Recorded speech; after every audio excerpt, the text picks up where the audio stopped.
GCUC is a global co-working and conference community. We've had our fingers on the pulse of co-working since 2012, and we've connected thousands of operators, both in person and online. On the GCUC Podcast, we talk with the people making it happen day in and day out. Let's get to it. Welcome back to the GCUC Podcast, where we dive into the people and ideas shaping the future of co-working. Today's episode is going to be especially great because we're talking to somebody who's absolutely mastered what so many operators struggle with: operations and onboarding. My guest, Meagan from 25N, a brand that's not only known for beautiful spaces, but also for how they deliver an incredible member experience right from day one. We'll get into how their onboarding process helps keep members happy and staying, and how they're evolving their business model to manage spaces for others, and what really takes to run a thriving co-working operation in today's world. So whether you're an operator looking to refine your onboarding or curious about what it means to manage co-working spaces on the behalf of landlords, this conversation is packed with insights you won't want to miss. Let's jump in. Wow, that's a lot to say first thing in the morning, Meagan. Thanks for having me.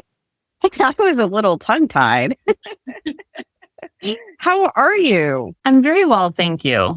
Doing well. Happy that summer is finally here.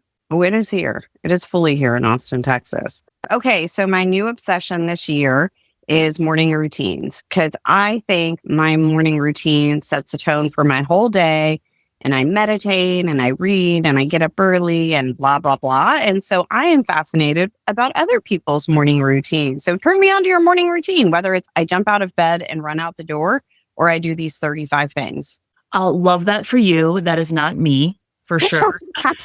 Yeah, so I'm not the textbook C-suite answer here. I love sleep, like you literally need it to survive. I'm not waking up at 5 to journal or zone out for an hour. My mornings are slow. I wake up around 7, scan email for any emergencies. I go to Pilates about 3 days a week, sometimes more.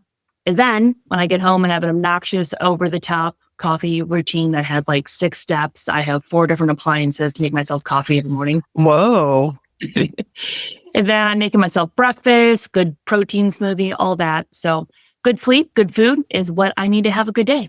I mean, honestly, that sounds like a really great routine. And I used to get up really, really early and do like Orange Theory. And then I changed working and I started working out with a personal trainer who was only available in the afternoons. And then I got one of the Oura rings and started really prioritizing sleep. Okay. So quite honestly, I start later now because that works better for my sleep. And yeah, I mean, there was a study that came out yesterday about how people that, test as younger are people who get better consistent sleep. Exactly. Preach. It's a superpower. Okay. So part of what inspired me to talk to you was I was listening to you on Kat's Convo, and I was like rocked by how great your onboarding routine is. And then you and I talked afterwards and you're like, I think it's really like the secret to, our retention. And I'm like, oh, this is great. We got to tell other people about it. So here we are telling other people about it. So if you can just give us, I know you went into the whole thing on Kat's Convo, but it's legendary. Can you just give us the journey and some of the follow-up so that people understand? So I have 2 different onboarding focuses that I think are really important. So we have a really extensive onboarding process for our employees and our team members, and then a lot of time there, which is what I dove deep into the Cat Convo. But then we have a very similar, obviously very member-facing focused onboarding process for the new people who come into our space as well. And I think that they both relate to each other and very, very important. So what I spoke about on the Convo was the team onboarding. And that is, I think that the first 90 days are crucial for a new team member on with 25 North. And that's something that we spend a lot of time when it comes to a slow onboarding, slow training process. We really want to make sure that they understand our culture, understand everything ins and outs of the space. And then we have multiple different check-ins along the way with them. So we have a 30-day, we have a 90-day, 6 months, of course, and then a 1 year as well. But we go really deep dive when it comes to who we are as a company, our secret sauce, who we are as a culture. We dive into our core values quite a bit. We hire based off of our core values as well. So that's something that we operate internally, but also externally as well when it comes from the member facing side. And their whole training process is focused around that. And the different autonomy that we give each person as they grow within our company, I think cements them into the routine of operations and really gives them the opportunity to grow within our company, yes, but also leave a footprint on 25 North after they leave us as well. Love that. And the thing I really honed on that I think is super smart that you guys do is slow versus fast, right? Most people are like, let's ramp up really fast and get this person and moving and doing and taking shit off my plate. But instead, slow and methodical wins the race. Right. Yeah, exactly. We want to make sure that, and there's so much information that we're just throwing at them, and we want to make that they're really retaining what we really care about. We care about them knowing everyone's names, and that translates, right? So all of our that we have online, everyone is calling out people that they work with every day when it comes to our staff. So they are here for the people that operate and serve them every day. You can find a work there. So I think that that's very, very important to pour into your people and to make sure that they're good humans after they leave you too. We have really high retention rates. Our most average community manager timeline is around 3 to 4 years. So that's something that we want to make sure, okay, if they grow with a different role in our company, that's wonderful. If they stay or if they leave, doesn't matter one way or the other to us. We care about them as humans. We want to make sure that we pour in to them. So the more that we pour to them, it focuses back on the business. Yeah, love that. Love that. If you focus on your people and care about your people, it shows to the members, it shows to them, and that's what leads to retention. So Meagan, how have you refined the onboarding process over time? Are there any specific changes that have had a really big impact on member experience?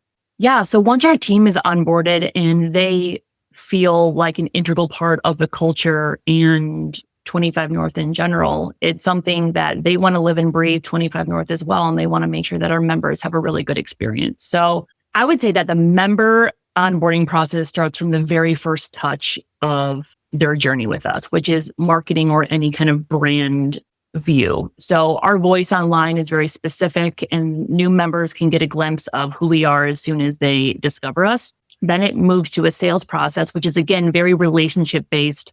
We have a very strategic sales team that spends a lot of time finding out who our new prospects are, what they need, how we can help, and where the new potential member would fit in our communities. I would say that relationship base all stems from the team onboarding that we do too. So very cohesive there.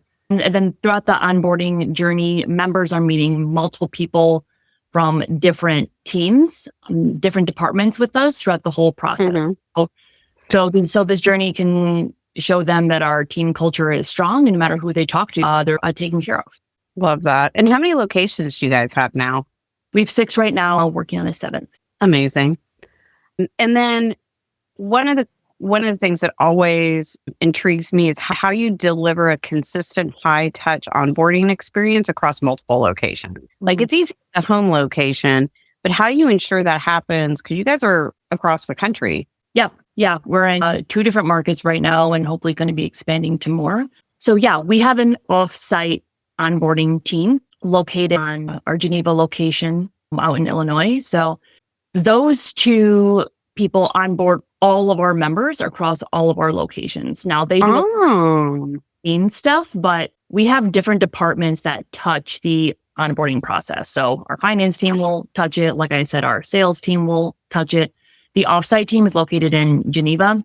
They have a long list of all different kinds of stuff, all of the Yardi ins and outs. And when it comes to our KeyC access and mail information and paperwork and invoicing and all of that, they're also the ones who announce them on Slack. We use Slack across all of our communities. And so we announce them on Slack and we introduce them to people. And then we have a whole onboarding process that's on the on-site local community team, which is we hand them their welcome packet and their welcome gift. We do a very in-depth tour that's different from the sales tour. This is your home now kind of a vibe. Get them the Wi-Fi, get them a printer, all of that jazz. So very in-depth. We are introducing them to people. making sure that they understand what the product is and what the move-in process is. Love that. I didn't realize you had a remote team doing it, but it makes so much sense to me that there's a lot of things that you can bring to those folks, like the upkeeping of the software, that makes so much sense to me. Love that. Really smart. Okay, so I'm going to totally switch gears because you guys have really changed your business model and you started managing space for others. How do you maintain that same onboarding and hospitality standard in the spaces that you don't own and somebody else is paying you to run? Right. So we've been doing management agreements for a long time. And at the end of the day, we are the management company. So now we have had management agreements at our existing brand for a number of years. And this new pivot into our business model is, I would say, similar but different, right? So we are managing an existing brand that a landlord is very attached to, and something that they have developed over the years, and they want to experience, that for their community in their market.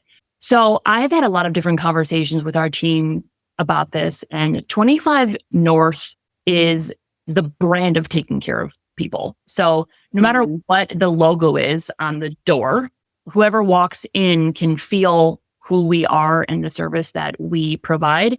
It's the same level of service every time when you're going to be at these different locations. So we put our design spin on every single brand that we come in there.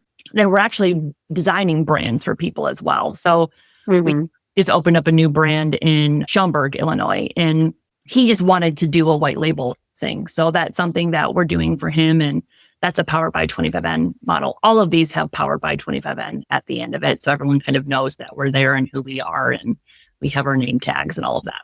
So how many locations do you have powered by? We have 2 right now.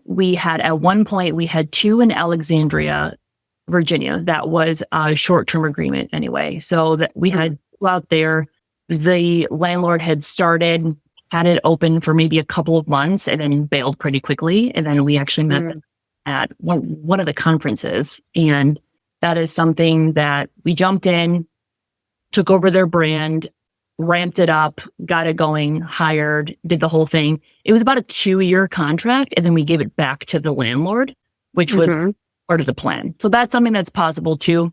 He wanted to keep that business in the family. So we essentially trained up the family, got it going, and handed over the process. Love it. Love it. So was there like a turning point that led you guys to be like, we're going to start doing this? Well, I mean, not to be anticlimactic, but people were asking a lot. This is something that people are wanting, especially after COVID. I feel like people are trying to figure out what to do with their empty spaces. And this is something that all different sizes too. So Mar and I get asked this quite a bit. And landlords have, as you are very well aware, have had this mindset that, I can just do this. Let me just give this a shot and see how I can build this business. And then they get started and they realize that they're a little bit over their head here. So they're interested, but they want someone to come in and operate it. So we've done it both ways. We've built it from the ground up with them with a new brand, or we've come in and taken it completely over if it's been operating for about a year plus. Which works better? I like ramping it up. I like coming in and operating it how we want. Sometimes there's a pivot involved when it comes to taking over an existing brand. And every experience that we've had is a little bit different. So our Schaumburg location, the brand that we took over was mainly a conference meeting center. And then we kind of integrated co-working in that. So I would say that was an existing business that we did quite quickly. So we signed the agreement in November and we opened in January. So that was quite fast.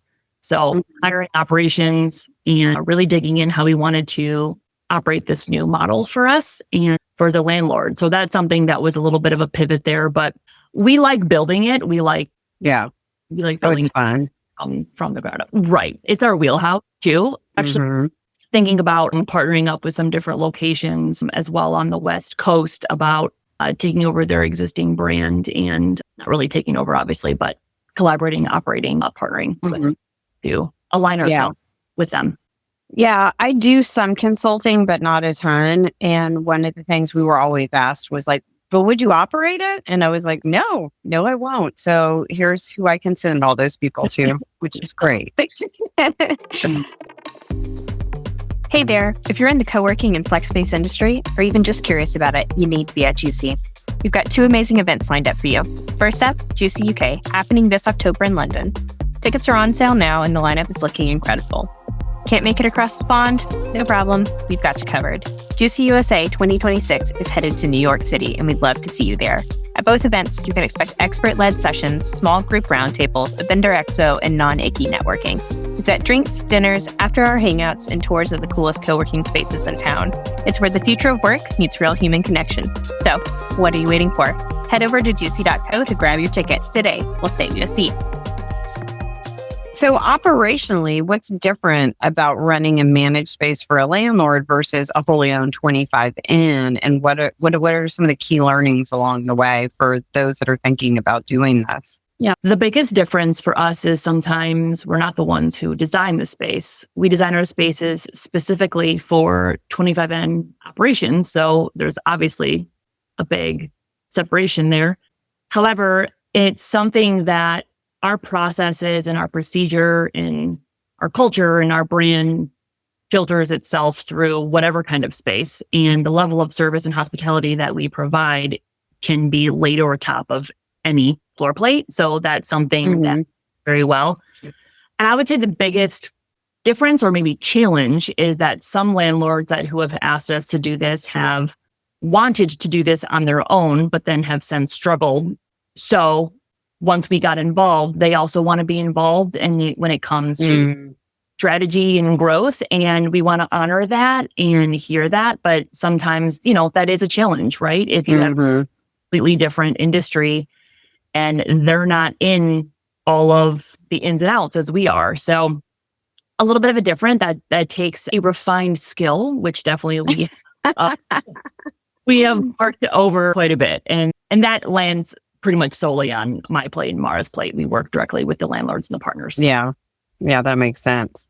So how has this new services business line changed your overall business?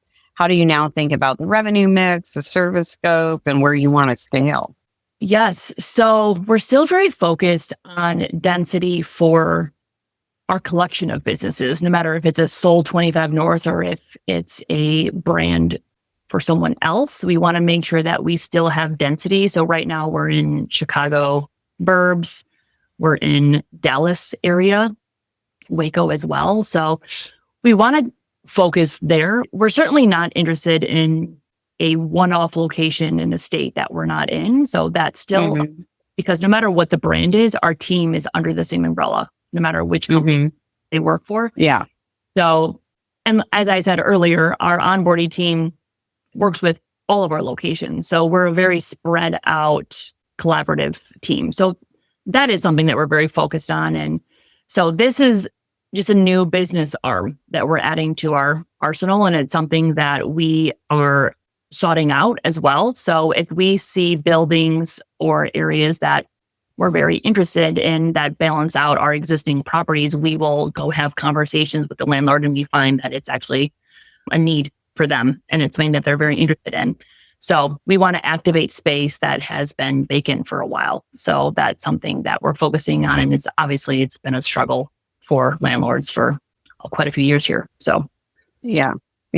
So for an operator or an owner listening who's thinking about improving their onboarding process or expanding into management agreements, what's like the one piece of advice you'd offer based on 25N's experience? I would say, remember why you got into this business. We are all doing this because you want to serve people and create community. If that is at the core of your decisions, then you're headed in the right direction. I think chasing something shiny is always going to be a distraction. So even if you're getting offered something, make sure that it still fits in your core values and your long-term plan. So even you have a few locations that don't have the 25N logo on the door, they still fit in our growth plan. The partners are still good fits for our culture. So that's something I always want to focus on. Remember where you start. Yeah, that's a really, really great advice. And it is hard. I chase lots of shiny objects. And then, you've got to really bring it back to your values and what you came here to do. Right. Yeah. Sure. I love that.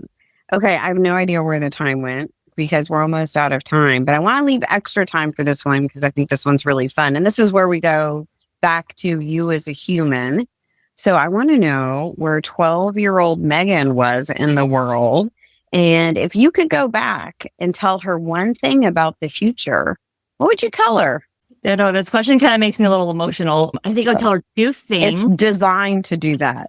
Yeah, totally. I think I'll tell her two things. The first thing. Wait, where in the world were you? I was in Toledo, Ohio. Okay. I was in Toledo, Ohio. I was just getting started on my volleyball career. I was tall and a total string bean of a human, for sure. Big time. And I could tripping over my own feet. I think that's where I was. So problems I've never had. Right. Yeah. So going back to the things that I would tell her is number one, don't worry, the boys will get taller. So they will. And then I would tell her that everyone who said that you were bossy didn't realize that you were just perfecting your leadership skills. So you're killing it, girl. Good job. Keep it up. I love that. Yeah, I, as you can imagine, got quite a lot of you're bossy. One of my nicknames at my first job was the Bulldog. And, they don't realize, I think a lot of people when they're doing that, you're name calling. Yeah. And it doesn't always feel good. And it's like they're telling you to be smaller. Mm-hmm. We don't want to be smaller. Yeah. No, certainly. Yeah. This is actually something that I talk to our team quite a bit about. We hire really green people right out of college. And I'm sure that's a strategy, right? By design. Yes. Yeah. It's not something that we sought out. It's just something that naturally happens. I think we really want really great energy. And those are the people who we always gravitate towards in the hiring. So, and a lot of these people haven't had hard conversations in, especially the business world. So this is something that we do a whole training around about. Your voice is important. You are in the seat because we put you there and you're the one that earned that seat. You need to be heard and we're going to have your back. So we have this whole team of 30 plus people behind you. Make a decision that maybe wasn't exactly the same one that I would have made. We're still going to build you up. We're still going to shout exactly what you said and we're going to have your back. So we constantly preach that. And it's something that we want to make sure that everyone feels like they have a voice in the company. The company isn't even close to what it was 10 years ago when I was creating things on Word docs and scratch. And everything is different. Everything has changed. And every single person that's with us is able to put their footprint on the company and make a big change. And I think that's something that I really care deeply about. And I think I was given that opportunity. Back to my 12-year-old self question. I think I was always given that opportunity and told that I was smart and I was great and I was strong and I was beautiful and intelligent and go get them. And there's nothing that you can't do. And I am so lucky that I had that in my ear my whole life. And so, yeah, we put it in our people's ears too. I love that so much. Yeah, I got a lot of, you probably won't be able to, be a lawyer and run a company. You probably... I'll never forget the first time I told my parents I was going to go get a job at Dell. My mom was like, don't put all your eggs in one basket, Liz. And I was like, what? And the thing was, it was actually good that they kind of doubted me a little bit because it made me fight them back. Right? I was like, I am going to prove you wrong. Yeah. And it's just like I remember when I was sitting watching Michael Dell tell me what to go sell next. And I looked down at my lap and I was like, Michael Dell would never sit in this seat. And then I turned to my friend Patrick and I was like, Patrick, I'm quitting. And he said the perfect thing back to me. He said, No, you're not. And then I quit a week later. Primarily to spite Patrick. Well, we're grateful for Patrick. I need to send him a certificate. Yeah. So the way to get me into action is tell me I probably can't do it. Totally. I love that. Yeah. It's funny, different motivations for different people. Okay. And then my final question, the surprise question, is what are you most excited about for the future? Well, I'll answer this in two parts. So for work specifically, we have, going back to my team, we have a team that has been with us for a while, and they are continually to grow and impress me every single day. And that frankly has a lot to do with our current growth as a company as well. And we're working on a lot of different projects. So I'm really excited about that for the future. We're in high growth mode right now, and we are poised to have a lot more locations than we have right now. And that feels substantial and sturdy, which is great. Obviously, as small business owners, you know that we never feel super sturdy in what we're doing. Right. It feels good right now. So we're excited to grow and keep going for sure. But, and then, on the personal side, I am excited for the future that I am realigning my role too. I'm realigning what my focus is in the company, and that feels fun and new. So excited about that. But then also, reprioritizing what makes me want to jump out of bed in the morning as well. Work, yes, but also everything around me as well. So I'm an auntie, and I'm excited to them and to keep watching them grow. So they bring me a lot of joy. Oh, I love that. Well, thank you so much for your time this morning. It was so fun to just I knew it would just be so easy and fun to talk to you. I wasn't stressed out about am I asking, the right things and whatever. It's my friend Meagan. We're just going to chat. Love it. Yeah, I love it. Thanks for having me. Have a fantastic day. And you guys stay tuned. We have so much more coming, and we've got an announcement coming about how we're pivoting the podcast starting in September. More to come. Get your tickets to the next Juicy. We've got one in London coming up in October. And then in the spring, we'll be in New York City. Thank you for tuning into the Juicy Podcast. If you enjoyed today's episode, don't forget to like and follow us for more juicy content. You can stay connected with us on social media by following us at Juicy Global. We're looking forward to having you join us next time for more insightful discussions. Until then, keep exploring the co-working world with the Juicy Podcast. Ciao.